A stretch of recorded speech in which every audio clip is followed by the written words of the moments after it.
Bismillahirrahmanirrahim. Assalamualaikum warahmatullahi wabarakatuh. Perkenalkan, nama saya Andrew Febrian, NIM J500200143. Di sini saya akan menjelaskan tentang sistem saraf otonom. Nah, sebelum saya menjelaskan, saya akan menampilkan gambarnya terlebih dahulu.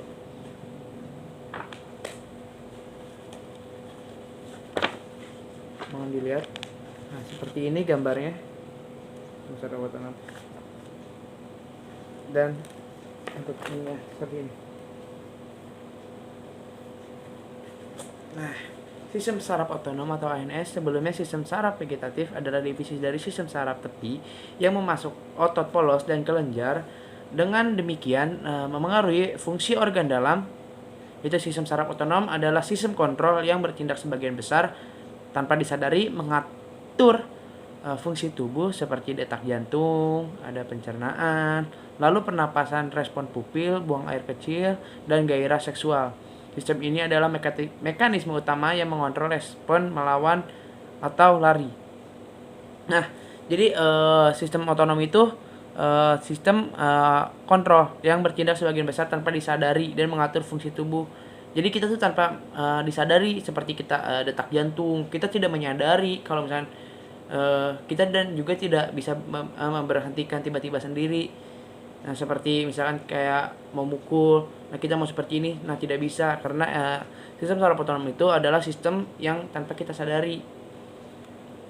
Nah, untuk selanjutnya itu ada sistem saraf otonom diatur oleh refleks terintegrasi melalui batang otak ke sumsum.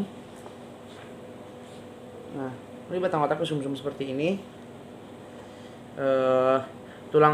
Kesumsum tulang belakang dan organ fungsi otonom meliputi kontrol pernapasan, regulasi jantung, pusat kendali jantung, aktivitas vasomotor, pusat vasomotor, dan tindakan refleks tertentu seperti batuk, bersin, dan menelan, muntah.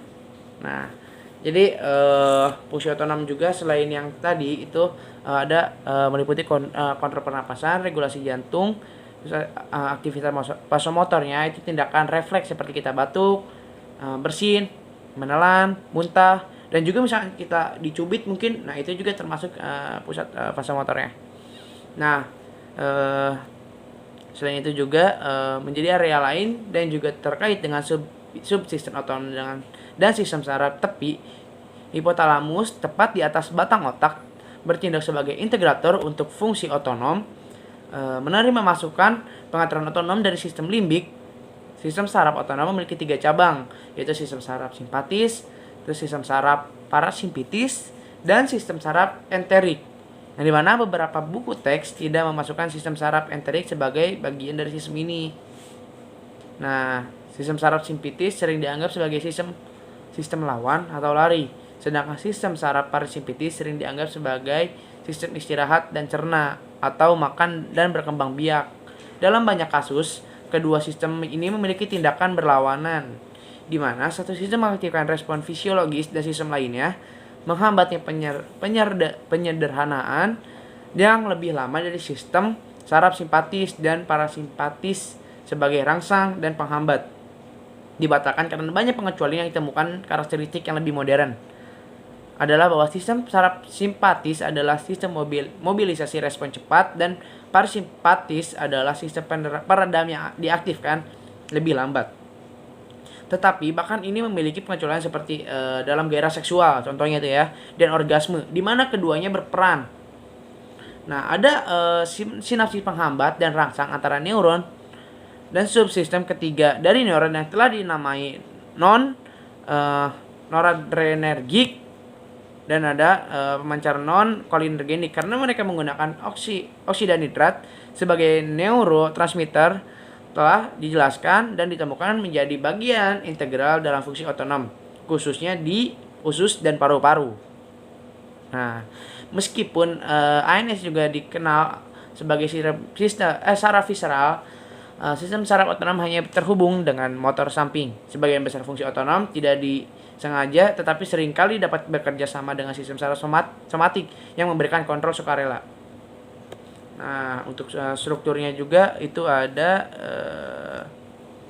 nah bisa kita lihat strukturnya seperti ini.